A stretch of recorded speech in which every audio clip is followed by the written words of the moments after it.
ඔන්න දුවේ පුතේ එක පළාතක ලස්සන ගම්මානයක් තිබුණා. මේ ගමේ හිටියා සුමුදු කියලා පොඩි පිරිමි ළමෙක්. මේ සුමුදු හරිම බඩජාරියෙක්. එයාට හීනෙනුත් පේන්නේ කෑම විතරමයි. හරිම රස පාටයි. අයියෝ ඒක හීනයක් නේ. දැන් මොනව කරන්නද? කුස්සියට ගිහින් බලන්න ඕන අම්මා මොනවද හැදුවේ කියලා.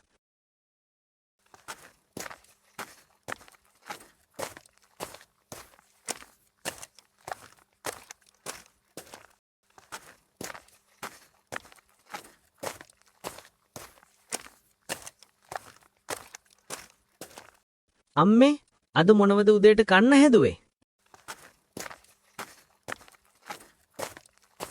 අද මම උදේට හැදුවේ පුතේ බත්තුයි පරිප්පුයි පොල් සම්බෝලයි. පුතාට බත් බෙදලා දෙන්නද? අයියෝ අම්මේ මට නම් බෑ ඌව කන්න. මට ඊයේ කඩේට ගිහින් බඩු අරන් එන්න බැරි වුණානේ පුතේ.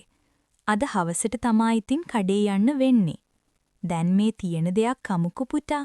දන්නවනේ ඉතින් මම මොනව හැදුවත් රසයි කියලා.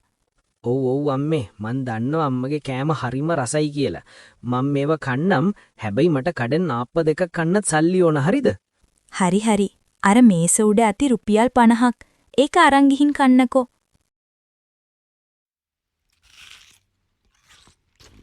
ඔන්න ඉතින් සුමුදු අම්මගේ බත් එකත් බඩ පැලෙන්න කාලා තව ආප්ප කන්නත් හිතාගෙන කඩේ යන්න ගියා. ආප්ප නැන්දගේ ආප්ප ඉවර වෙලාද දන්නේ? ඉක්මනට යන්න ඕන.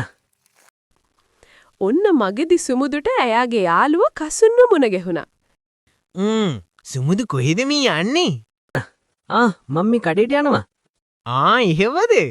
ළඟදිම ඔන්න සුමුදුට රසට කන්න පුළුවන් දවසක් එන්නයි යන්නේ. ඒ මොකද්ද? ඇයි අම්මා කිව්වේ නැද්ද? අපේ අක්කගේ මගුල් ගෙදරනේ. අපේ අම්මා ඔයාලගේ ගෙදර අයටත් ආරාධනා කළා. ලබන සතියේ තියෙන්නේ. එහෙමද කසුන්? මරු. ඔන්න ඉතින් කසුනුයි සුමුදුයි තොරතුරු කතා කර ඉදලා දෙන්නම යන්නාව ගමන ගියා. නැන්දේ මට ආප්ප දෙකක් දෙන්නකෝ. ලුණු මිරිසුත් ගාලා දෙන්න. මට සැර නෑ.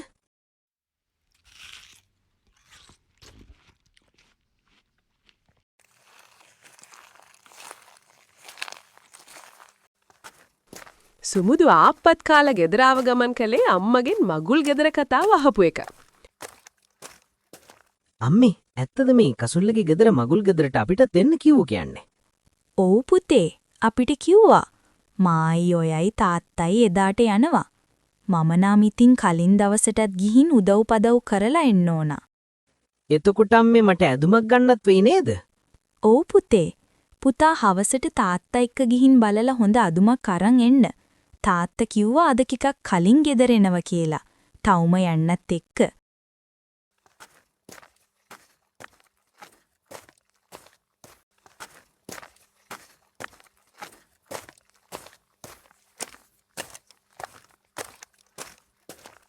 කෝ නෝනේ පුතා ලෑස්ති වුණාද?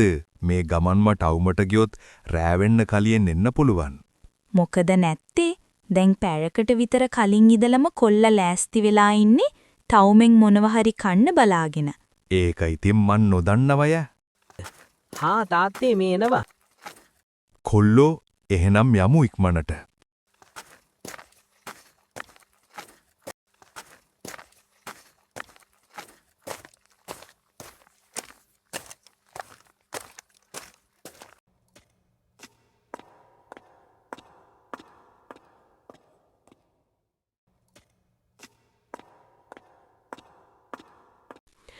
ඔන්න සුමුදුයි සුමුදුගේ තාත්තයි සුමුදුට ඇඳුමක් ගන්න ඇඳුම් කඩේකට ගියා.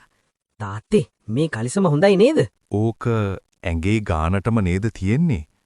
පුතාගේ කෑමි හටියට මට හිතෙන්නේ මගුල් ගෙදර යන දවසට ඕක කිට්ටු කරන්නවත් බැරි වෙයි කියලා.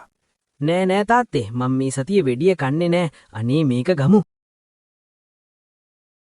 ඔන්න ඉතින් සුමුදු ඒ කලිසමත් අරන් තව කඩචෝරුත් අරන් තාත්තා එක්කයි ගමට ආවා. ඔන්න දවස් ටික ගෙවිලා ගියා. මගුල් ගෙදර දවස ළඟටම ආවා. හැබැයි ඔන්න අර සුමුදු කිව්ව විදිහට ඒ සතියේ කෑම අඩු කරන එක නම් කලේ නෑ. හැම වෙලේම මොනවා හරි කන එකමයි සුමුදු කලේ. ඔන්න අද තමයි මගුල් ගෙදර දවස.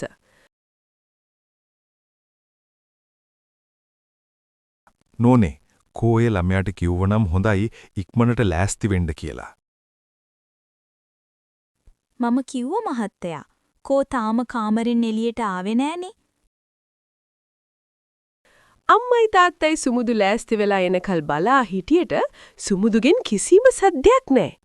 ඔන්න එතකොටම සුමුදු අම්මටයි තාත්තටයි කෑ ගහලා කතා කළා.